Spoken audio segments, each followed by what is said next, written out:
Les amis, comment allez-vous bien? Quel plaisir de vous retrouver pour cette nouvelle vidéo. Et aujourd'hui, comme vous avez pu le voir dans le titre, je vais vous faire mon classement des Ghostface des films Scream.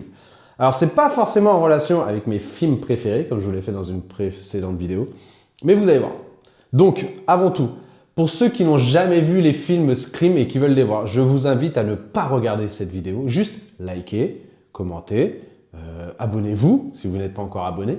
Mais je vous invite à sortir maintenant de la vidéo parce que forcément il va y avoir du spoil. Les amis, c'est parti. En numéro 7, les amis, je vais mettre les Ghostface du dernier film de Scream 7. Jessica Bowden, Marco Davis, Carl Gibbs. Alors comme je l'ai dit dans ma vidéo sur Scream, que vous pouvez voir là, leur leitmotiv est nul à yesh. Et la révélation n'est même pas surprenante, on n'est même pas surpris, on se dit « Waouh, je suis choqué, gars ». Non, ça tombe un peu à l'eau, leur leitmotiv est nul, donc pire Ghostface. Et de toute façon, tout le monde l'a dit sur les réseaux, c'est vraiment les pires Ghostface de la franchise Scream. Dommage pour eux. En 6e position, je vais mettre l'inspecteur Wayne Bailey, Quinn et Ethan. Pendant, vous êtes en train de me dire, mais il fait dans l'ordre chronologique des films, quoi. Non, pas du tout. Pas du tout ça, vous inquiétez pas. Alors l'inspecteur, donc Wayne Bailey, avec ses deux enfants qui veulent venger la mort de leur fils, de la mort de son fils et de leur frère Richie, mort dans le 5, que je vous rappelle. Donc il cherche à venger sa mort, donc c'est un bon leitmotiv. C'est plutôt pas mal. En vrai, je le mets 6e parce que... Ouais, enfin... C'est un peu surprenant, mais pas folichon non plus, quoi. Enfin, je veux dire... La révélation est pas dingue. Voilà, enfin, c'est facile de dire, je veux venger mon fils et on veut venger. J'ai trouvé ça, c'est de la facilité, on va dire, pour un Ghostface. En tout cas, de mettre ces gens-là en Ghostface. Voilà. Mais j'arrive toujours pas à comprendre comment, j'arrive toujours à me dire, Samantha est sortie pendant plus d'1 an avec Richie, elle s'est jamais dit, il a pas de père, ni de frère et sœur, c'est quand même bizarre. Bon, voilà, c'est un peu spécial, mais bref. Voilà, donc eux ils sont en 6e. En numéro 5, j'ai choisi de mettre Roman de Scream 3. Alors vous allez me dire, waouh, t'es sûr, gars? Ouais, je suis sûr parce que déjà j'ai pas trop aimé Scream 3 de base et je trouve que le mec qui soit tout seul c'est très fort. C'est le premier qui est tout seul en tant que Scream, en tant que Ghostface. Il fait tout seul. C'est très fort ce qu'il fait, mais bon, la révélation est dingue. Pour le coup, c'est le demi-frère de Sidney. La mère de Sidney a décidé de le faire adopter et du coup c'est lui qui avait dit à Billy Loomis ce qui s'était passé, donc il l'a incité à tuer au final la mère de Sidney. Donc ça c'est une très forte révélation pour le coup. La révélation est forte, mais le fait qu'il fasse tout seul, je trouve ça pas non plus très réaliste. On va pas se mentir, tous les autres Ghostface sont au moins 2 ou 3.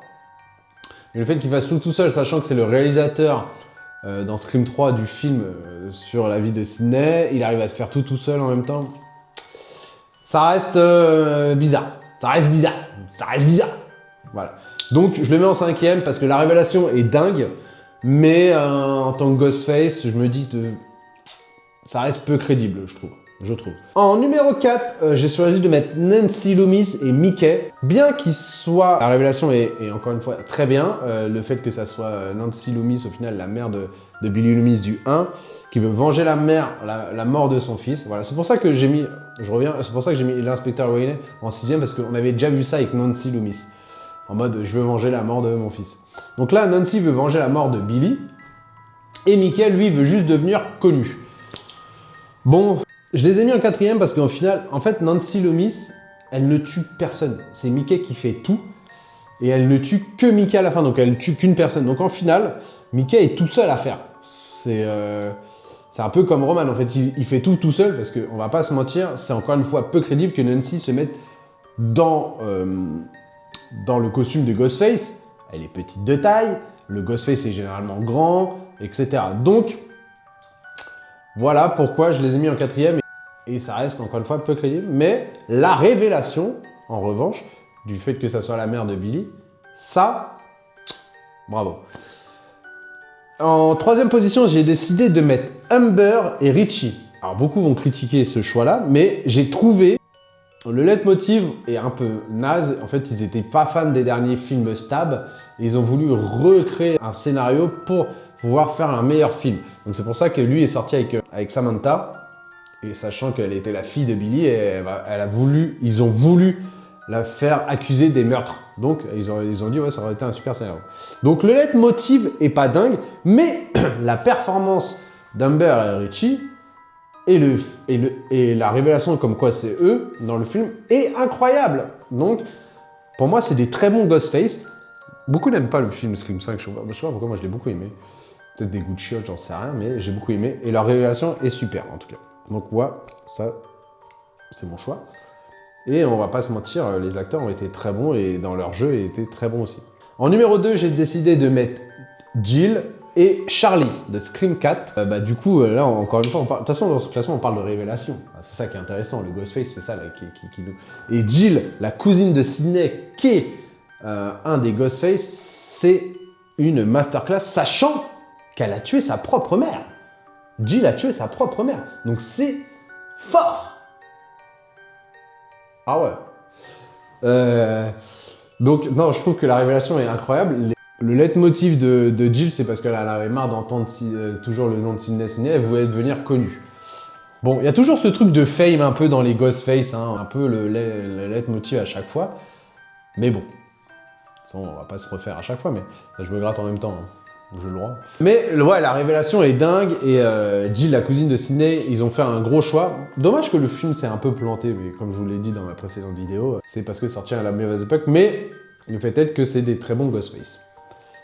Et en numéro 1, on va prendre les OG, Stu et Billy Loomis. Voilà, alors quand vous regardez le premier Scream, vous êtes forcément surpris par qui est le Ghostface, donc là c'est Stu et Billy. Franchement, c'est une masterclass, c'est une clacasse. Même si tout au long du film, il donne des indices, à un moment donné, il fait tomber un masque, un couteau, il dit qu'il l'a trouvé là, bref. Et à chaque fois, ils arrivent à s'en sortir. Donc, il y a des revirements de situation. Et à la fin, de savoir que c'était eux deux, waouh! Waouh! Bravo. Et le fait est que Billy, il veut se venger parce que sa mère l'a abandonné parce que son père couchait avec la mère de Sidney. Et en apprenant ça, il a tué la mère de Sidney. Bref, c'est tout un... Il est zinzin. De toute façon, il est zinzin. Il est zinzin. Bref, en tout cas, c'est une très grosse révélation. On reste encore sur le cul et on se demande encore aujourd'hui si Stu est vraiment mort. Je veux pas croire à sa mort, je veux qu'il soit dans Scream 8. Voilà, les amis. Bon, Billy est mort. Hein. Il a pris une balle en pleine tête, mon gars. T'es fichu, t'es mort. Donc voilà. Les amis, c'était mon classement des Ghostface. Dites-moi, vous, en commentaire, votre classement. Peut-être qu'il est... Je pense qu'il diffère complètement du mien. On va pas se mentir. Mais... dites-le moi quand même. Évitez d'être trop violent en commentaire. Commentez déjà, c'est déjà bien. Bref. Likez. Abonnez-vous, les amis. Je vais vous souhaiter une belle journée, une belle matinée, une belle après-midi. Bisous, bisous.